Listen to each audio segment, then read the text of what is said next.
नमस्कार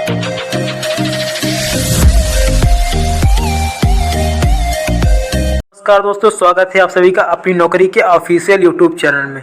दोस्तों, इस वीडियो में बात कर रहे हैं नवोदय विद्यालय समिति की तरफ से जारी ऑफिशियल नोटिफिकेशन के बारे में, जिसमें उन्होंने अलग अलग नॉन टीचिंग पोस्ट के लिए एक 1900 से अधिक पदों के लिए ऑफिशियल नोटिफिकेशन जारी कर दिया है। तो दोस्तों, नवोदय विद्यालय समिति की तरफ से आज की एक बम्पर भर्ती जिसका आप लाभ उठा सकते हैं। तो चलिए दोस्तों, बढ़ते वीडियो में आगे बात करते हैं हम इम्पॉर्टेंट डेट्स के बारे में। दोस्तों, यहाँ पे आवेदन आपके 12 जनवरी से स्टार्ट हो चुके हैं, यानी आप 12 जनवरी से आवेदन कर सकते हैं। दोस्तों, अगर हम आवेदन की अंतिम तिथि की बात करें तो आवेदन की अंतिम तिथि यहाँ पे 10 फरवरी दी गई है, यानी आप आवेदन जो है 12 जनवरी से लेकर 10 फरवरी तक कर सकते हैं। दोस्तों, अगर हम वीडियो में बात करें एप्लीकेशन फ़ीस के बारे में तो एप्लीकेशन फ़ीस आपके यहाँ पे अलग अलग पदों के लिए अलग अलग दी गई है। जैसे कि आप देख सकते हैं, असिस्टेंट कमिश्नर या फिर असिस्टेंट कमिश्नर एडमिनिस्ट्रेशन के लिए आपको यहाँ पे 1500 रुपये का फ़ी पेमेंट करना होगा। अगर हम बात करें फीमेल स्टाफ नर्स के बारे में, फीमेल स्टाफ नर्स के लिए यहाँ पे आपको 1200 रुपये का फ़ी पेमेंट करना होगा। अगर हम अगले पोस्ट की बात करें लैब अटेंडेंट या फिर मेस हेल्पर या फिर आप मल्टीटास्किंग स्टाफ के बारे में बात करें तो यहाँ पे आपको 750 रुपये का फ़ी पेमेंट करना होगा। बाकी बची हुई सारे पोस्टों के लिए दोस्तों आपको 1000 रुपये का शुल्क आवेदन शुल्क देना होगा। बाकी दोस्तों, अगर आप SC ST या फिजिकली हैंडीकैप कैटेगरी से बिलोंग करते हैं तो आपको यहाँ पे 1 भी रुपये का फीस पेमेंट नहीं करना है, यानी आपके लिए आवेदन शुल्क 0 रुपये रखा गया है। दोस्तों, अगर हम बात करें फीस पेमेंट के माध्यम की तो आपको यहाँ पे डेबिट कार्ड, क्रेडिट कार्ड या फिर नेट बैंकिंग के माध्यम से करना होगा। दोस्तों, अगर हम बात करें यहाँ पे एग्जामिनेशन डेट की तो एग्जामिनेशन डेट आपकी 9 से लेकर 11 मार्च निर्धारित की गई हैं। अगर हम बात करें एडमिट कार्ड की तो एडमिट कार्ड आपके एग्जामिनेशन के 1 हफ्ते पहले रिलीज़ कर दिया जाएगा। तो चलिए दोस्तों, बढ़ते हैं वीडियो में आगे, बात करते हैं हम वैकेंसीज़ के बारे में डिटेल से। दोस्तों, यहाँ पे 1925 पदों पे यहाँ पे भर्तियाँ होनी है, जो कि अलग अलग पद हैं। जैसे कि हम बात करें यहाँ पे तो असिस्टेंट कमिश्नर ग्रुप ए का पद है, जिसके लिए यहाँ पे टोटल 5 पोस्ट यहाँ पे दी गई हैं। इसके लिए उन्होंने योग्यता जो है मास्टर डिग्री रखी है, ह्यूमैनिटीज़, साइंस या कॉमर्स में से किसी एक में आपके पास मास्टर डिग्री होनी चाहिए। इसके साथ साथ यहाँ पे उन्होंने एक्सपीरियंस भी मांगा है। दोस्तों, अगर हम बात करें यहाँ पे मैक्सिमम एज उम्र सीमा की तो यहाँ पे अधिकतम उम्र सीमा आपकी 45 वर्ष निर्धारित की गई है। दोस्तों, हमारा जो अगला पद है वह है असिस्टेंट कमिश्नर एडमिनिस्ट्रेशन का, जिसमें उन्होंने 2 पदों पर भर्तियाँ मांगी हैं, जिसके लिए उन्होंने योग्यता जो है बैचलर डिग्री निर्धारित की गई है।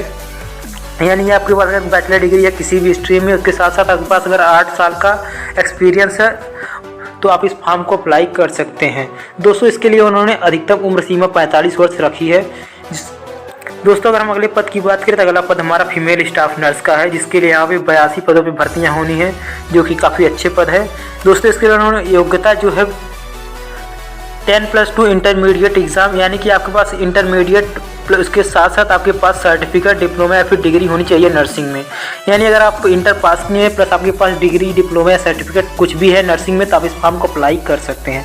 इसके लिए उन्होंने अधिकतम उम्र सीमा 35 साल निर्धारित की है, यानी अगर आपकी वो अधिकतम उम्र आपकी उम्र 35 वर्ष से कम है तो आप इस फॉर्म को अप्लाई कर सकते हैं। दोस्तों, अगर हम बात करें अगले पद का तो अगला पद हमारा है असिस्टेंट सेक्शन ऑफिसर, यानी ASO का पोस्ट है ये। इसके लिए उन्होंने 10 पदों पर भर्तियाँ मांगी हैं। इसके लिए योग्यता जो आपकी है बैचलर डिग्री किसी भी स्ट्रीम में होनी चाहिए। इसके लिए उन्होंने अधिकतम उम्र सीमा यानी कि उम्र सीमा आपकी 18 से 30 वर्ष निर्धारित की गई है। यहाँ पर दोस्तों, अगले पद की बात करें तो हमारा अगला पद है ऑडिट असिस्टेंट का, जिसके लिए यहाँ पर 11 पदों पर भर्तियाँ होनी है, जिसके लिए उन्होंने बैचलर डिग्री मांगी है कॉमर्स में, यानी आपने अगर BCom किया हुआ है इंडिया की किसी भी रिकॉग्नाइज्ड यूनिवर्सिटी से तो आप इस फॉर्म को अप्लाई कर सकते हैं। इसके लिए उन्होंने उम्र सीमा 18 से 30 वर्ष निर्धारित की है। चलिए दोस्तों, बढ़ते वीडियो में आगे बात करते हैं हम अगले पद के बारे में। तो अगला पद हमारा है जूनियर ट्रांसलेशन ऑफिसर का, जिसके लिए यहाँ पे 4 पदों पे भर्तियाँ होनी है। इसके लिए उन्होंने मास्टर डिग्री मांगा है हिंदी में, उसके साथ साथ इंग्लिश आपकी एक कंपलसरी सब्जेक्ट होनी चाहिए डिग्री लेवल पर। इसके लिए यहाँ पे और सारी योग्यताएँ दी गई हैं, तो आप इसको ऑफिशियल नोटिफिकेशन जाकर उनकी वेबसाइट पर पढ़ सकते हैं। इसके लिए उन्होंने अधिकतम उम्र सीमा जो है 35 वर्ष निर्धारित की गई है। दोस्तों, अगर अगले पद की बात करें तो अगला पद हमारा जूनियर इंजीनियर सिविल है, जिसके लिए यहाँ पे सिर्फ 1 पद पे भर्ती होनी है। इसके लिए उन्होंने मांगा है सिविल इंजीनियरिंग में डिप्लोमा या फिर डिग्री, यानी अगर आपके पास सिविल इंजीनियरिंग में डिप्लोमा या फिर डिग्री है तब इस फॉर्म को अप्लाई कर सकते हैं। इसके लिए अधिकतम उम्र सीमा आपकी 35 वर्ष निर्धारित की गई है। दोस्तों, अगर हम बात करें अगले पद की तो अगला पद हमारा स्टेनोग्राफर का है, जिसके लिए यहाँ पे 22 पदों पर भर्तियाँ होनी है। इसके लिए उन्होंने इंटरमीडिएट मांगा हुआ है। उसके साथ साथ आपके पास शॉर्ट हैंड स्पीड भी होनी चाहिए 80 वर्ड पर मिनट की। उसके साथ साथ आपके पास इंग्लिश टाइपिंग स्पीड भी होनी चाहिए 40 वर्ड पर मिनट की, या फिर आपके पास हिंदी टाइपिंग स्पीड होनी चाहिए 30 वर्ड पर मिनट की। दोस्तों यहाँ पे हम बात करें अगर उम्र सीमा की, तो उम्र सीमा आपकी यहाँ पे 18 से 27 वर्ष निर्धारित की गई है। अगर आपकी उम्र 18 से 27 वर्ष के बीच में आती है तब इस फॉर्म को अप्लाई कर सकते हैं।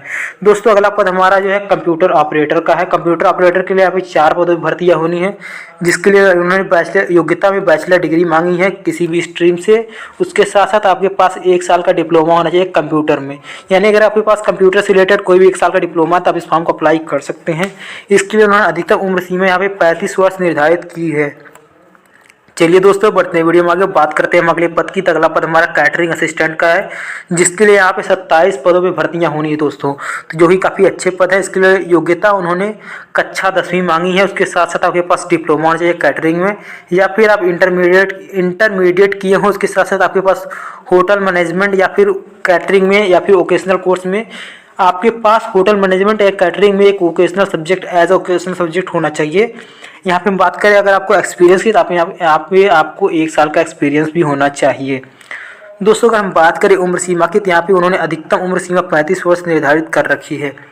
अगला पद हमारा दोस्तों है junior secretariat assistant HQRS RO का, जिसके लिए उन्होंने 8 पदों पर यहाँ पे भर्तियाँ लेनी है। इसके लिए उन्होंने योग्यता जो है 10वीं 10+2 इंटरमीडिएट रखा हुआ है। आपका किसी भी रिकॉग्नाइज बोर्ड से होना चाहिए इंडिया में। इसके साथ साथ आपके पास टाइपिंग स्पीड भी होनी चाहिए 30 वर्ड पर मिनट की इंग्लिश में, या फिर 25 वर्ड पर मिनट की हिंदी में। दोस्तों यहाँ पे अगर बात करें अगला पद के, तो हमारा अगला पद है junior secretariat assistant GNV cadre का, जिसके लिए यहाँ पे 622 पदों पर भर्तियाँ होनी। दोस्तों ये काफ़ी अच्छे पद हैं। इसके लिए भी सेम योग्यता है जो आपकी जूनियर सेक्रेटरीट असिस्टेंट HQRS के लिए थी, जैसे कि 10+2 आपको इंटरमीडिएट होना चाहिए। इसके साथ साथ आपके पास टाइपिंग स्पीड होनी चाहिए 30 वर्ड पर मिनट की इंग्लिश में, या फिर 25 वर्ड पर मिनट की हिंदी में। दोस्तों अगर आगे बात करें तो अगला पद हमारा जो है इलेक्ट्रीशियन कम प्लम्बर का है, जिसके लिए यहाँ पे 273 पदों पे भर्तियाँ होनी है। जिसके लिए उन्होंने योग्यता जो है हाई स्कूल मांग रखा है। उसके साथ साथ आपके पास ITI सर्टिफिकेट होना चाहिए इलेक्ट्रीशियन या फिर वायरमैन या फिर प्लम्बिंग में। इसके साथ साथ आपके पास 2 साल का एक्सपीरियंस भी होना चाहिए। दोस्तों अगर हम बात करें उम्र सीमा की, तो यहाँ पे उम्र सीमा उन्होंने 18 से लेकर 40 वर्ष निर्धारित कर रखी है। दोस्तों अगर हम अगले पद की बात करें तो हमारा अगला पद लैब अटेंडेंट का है, जिसके लिए यहाँ पे 142 पदों में भर्तियाँ होनी है। जिसके लिए उन्होंने योग्यता जो है कक्षा 10वीं मांगी। उसके साथ साथ आपके पास डिप्लोमा होना चाहिए लेबोरेटरी में, यानी अगर आपके पास डिप्लोमा है लेबोरेटरी टेक्निक्स में और आपने हाई स्कूल पास कर रखा है तो आप इस पद के लिए अप्लाई कर सकते हैं। या फिर आपने इंटरमीडिएट पास किया हो साइंस बैकग्राउंड से, अगर आपने साइंस बैकग्राउंड से इंटरमीडिएट पास किया है तब भी आप इस फॉर्म को अप्लाई कर सकते हैं। इसके लिए उम्र सीमा उन्होंने 18 से 30 वर्ष निर्धारित की है। तो चलिए दोस्तों बढ़ती वीडियो में आगे बात करते हैं अगले पद की। अगला पद हमारा मैथ्स हेल्पर का है, जिसके लिए यहाँ पे 629 पदों पर भर्तियाँ होनी है। इसके लिए उन्होंने योग्यता जो है कक्षा 10वीं मांग रखा है। अगर आप हाई स्कूल पास है तो आप इस फॉर्म को अप्लाई कर सकते हैं। इसके साथ साथ आपकी उम्र सीमा जो है 18 से 30 वर्ष निर्धारित की गई है, यानी अगर आपकी उम्र 18 से 30 वर्ष के बीच में है तो आप इस फॉर्म को अप्लाई कर सकते हैं। दोस्तों हमारा अगला पद जो है मल्टीटास्किंग स्टाफ का है, जिसके लिए यहाँ पे 23 पदों पर भर्तियाँ होनी है। इसके लिए भी आपकी योग्यता सेम रखी गई है, आप हाई स्कूल पास होनी चाहिए, साथ साथ आपकी उम्र जो है 18 से 30 वर्ष के बीच में होनी चाहिए। चलिए दोस्तों वीडियो में बढ़ते हैं, अब आगे बात हो गई हमारी ये एलिजिबिलिटी क्राइटेरिया के बारे में। अब हम आगे देखते हैं किस कैटेगरी से कितनी सीटें हैं। तो यहाँ पे आप देख सकते हैं असिस्टेंट कमिश्नर के लिए रिजर्व यानी जनरल से आपके पास 3 सीटें हैं, OBC से 1 भी सीट नहीं है, EWS से 1 सीट है, SC से 1 सीट है, टोटल 5 सीटें हैं। दोस्तों अगर हम इसके बारे में आपको बताएंगे तो वीडियो काफ़ी लंबा हो जाएगा, इसलिए आप इसके बारे में अगर ज़्यादा डिटेल में जानना चाहते हैं तो आप हमसे कमेंट सेक्शन में पूछ सकते हैं, या फिर आप इनकी वेबसाइट पर जाकर ऑफिशियल नोटिफिकेशन को पढ़ सकते हैं। बाकी दोस्तों इस वीडियो में इतना ही था। बाकी गवर्नमेंट जॉब रिलेटेड अपडेट के लिए आप हमारे चैनल को सब्सक्राइब कर सकते हैं, वीडियो को लाइक कर सकते हैं और ज़्यादा से ज़्यादा लोगों को बीच में शेयर कर दीजिए दोस्तों, ताकि ज़्यादा से ज़्यादा लोगों को बीच में ये इन्फॉर्मेशन पहुंच जाए, जिससे ज़्यादा से ज़्यादा लोगों को लाभ हो सके। बाकी धन्यवाद दोस्तों, जय हिंद जय भारत।